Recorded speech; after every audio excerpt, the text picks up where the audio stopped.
Arthur Schopenhauer is often remembered as the philosopher of pessimism.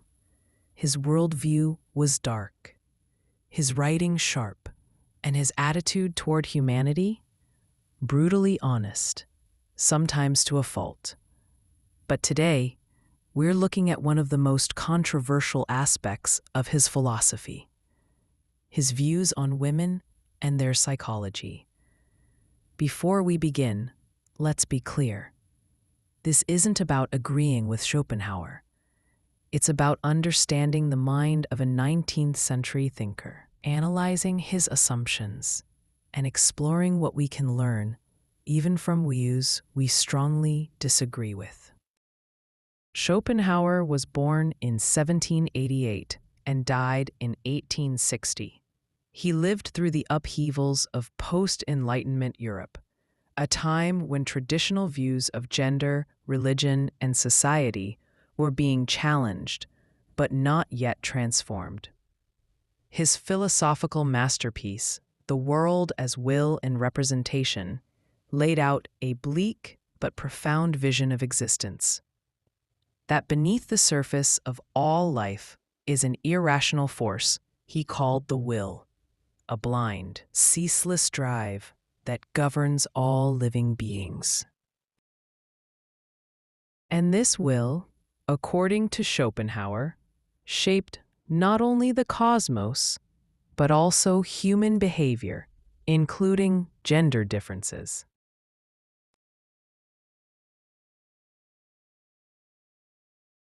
In 1851, Schopenhauer published an essay titled On Women, and let's just say it's not gentle. He wrote, quote, "Women are by nature meant to obey." He claimed they were less rational, less moral, and more emotionally driven than men. He believed their main role was to preserve the species through reproduction and nurture. Sounds harsh, and it is. But Schopenhauer wasn't just being sexist for the sake of it. He believed that all of life was driven by the will to survive and reproduce.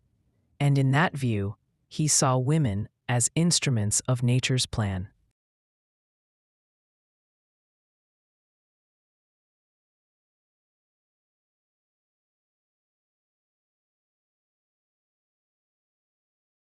That's not just a bold claim, it's a sweeping generalization. But where did it come from?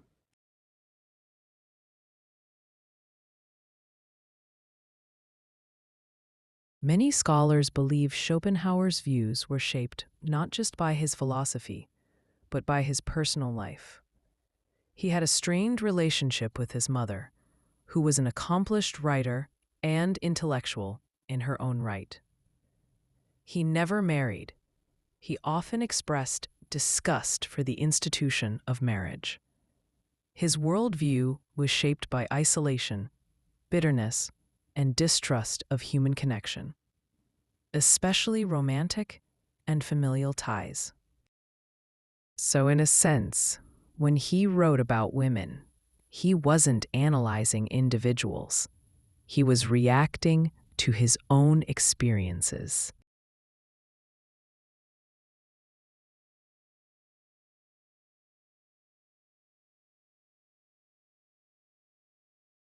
Let's dig deeper into his argument. Schopenhauer believed men and women were fundamentally different, not just socially, but biologically and metaphysically. Men, he thought, were driven by ambition, intellect, and ego. Women, by contrast, were attuned to the immediate, concerned with the here and now, with practical matters, family, and survival. He even argued that women have a shorter stride and less physical strength, not by accident, but because nature had shaped them for childbearing, not combat. Again, these views were based on a mix of observation, speculation, and philosophical projection, not scientific evidence. But here's the twist. Modern science does acknowledge certain psychological and emotional differences between men and women, but they're far more nuanced, shaped by both biology and culture.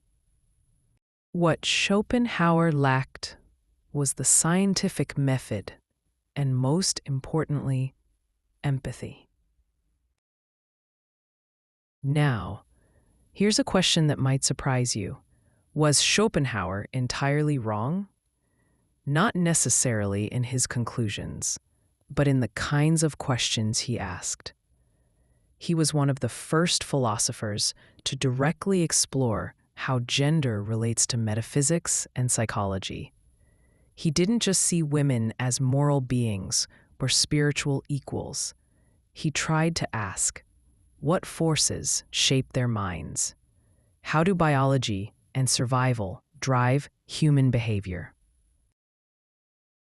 So while his answers may offend modern values, his method, asking hard, sometimes uncomfortable questions, is a hallmark of real philosophy. Why study thinkers like Schopenhauer today? Because history isn't just about celebrating progress. It's also about facing our intellectual shadows, understanding how even brilliant minds can fall prey to prejudice, and how the assumptions of one era can become the problems of the next. If you enjoyed this video, please like, subscribe, and share it with someone who enjoys deep dives into philosophy, psychology, and the minds of great but flawed thinkers.